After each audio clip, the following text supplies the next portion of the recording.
လောက်ပဲစံပြဘယ်လိုပဲလှပလူဆိုတာမျိုးကသူ့အမြင်သူ့အကြိုက်နဲ့အကြိုက်မကြရင်လှပတယ်လို့ထင်ကြတာမဟုတ်ဘူးဘလောက်ပဲတန်ဖိုးရှိတဲ့စကားတွေပြောဘလောက်ပဲကောင်းတဲ့စကားတွေဆိုဘယ်လိုပဲအကျိုးများတဲ့စကားတွေဖြစ်လူဆိုတာမျိုးကသူ့နာသူ့အတိနဲ့အမဝန်ဂုံမကြပြန်ရင်လဲ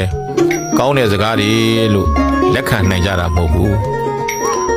ဘလောက်ပဲမွှေးလာကြိုင်လာတဲ့အနံ့တွေဖြစ်ဘလောက်ပဲတန်မိုးကြီးတဲ့ရင်မွေးတွေဆိုလူဆိုတာမျိုးကသူ့နှာခေါင်းနဲ့မရင်ပါသူ့ခံစားမှုနဲ့မကိုက်ညီပြန်ရင်လဲနန်းနေစောနေမှာပဲမွေးတယ်လို့ခံစားနိုင်မှာမဟုတ်ဘူးဘလောက်ပဲအရသာတွေရှိ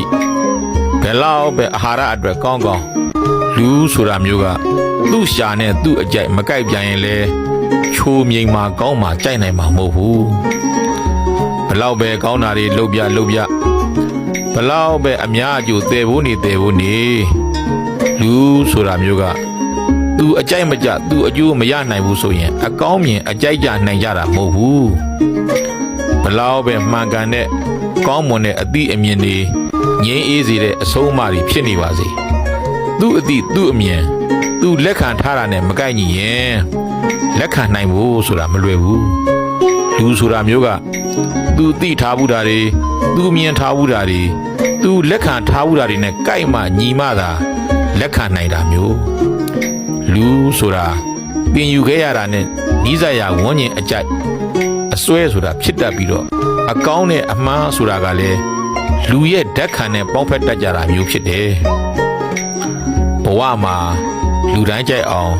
လူတိုင်းနှစ်သက်အောင်လူတိုင်းလက်ခံလာနိုင်အောင်ဆိုပြီးတော့ဇွတ်အတင်းကြီးမကြိုးစားကြပါနဲ့ဖះဆိုတာကိုတောင်လူတိုင်းကကြိုက်တာမဟုတ်ဘူးလူတိုင်းကနှစ်သက်တာမဟုတ်ဘူးဆိုတာသတိရပေးပါဒါကြောင့်ဘဝမှာကိုကကောင်းတာလုပ်ပါရဲ့ကောင်းတာပြောပါရဲ့နဲ့သူများတွေအကြိုက်မကြလို့မျက်နှာရွဲ့ရမဲ့ရတဲ့အခါစိတ်ဆိုးစိတ်နာတာတွေမခံစားပါနဲ့လူဆိုတာမျိုးကဒွေပိနာမတတ္တဧကိဇာတိယဒုံလဘလောကသမိန်ဆိုတဲ့အတိုင်းအကြိုက်တူဇယိုက်တူအားလုံးတူတဲ့လူဆိုတာလောကမှာနှစ်ယောက်ရှိဖို့မလွယ်ဘူးလို့ဆိုတာမမေ့နဲ့ဒါကြောင့်အတူချုံပြောရမယ်ဆိုရင်ကောင်းတာတွေပဲလုပ်ပါအကောင်းအမြင်မခံရလေစိတ်မစင်ရပါနဲ့ကောင်းတဲ့စကားတွေကိုပဲပြောပါအကောင်းအပြောမခံရတဲ့အခါလဲစိတ်မနာပါစေနဲ့ကောင်းတာတွေကိုပဲတွေးပါကြံပါအကောင်းအမြင်မခံရတဲ့အခါစိတ်မဆိုးပါနဲ့လို့ပဲ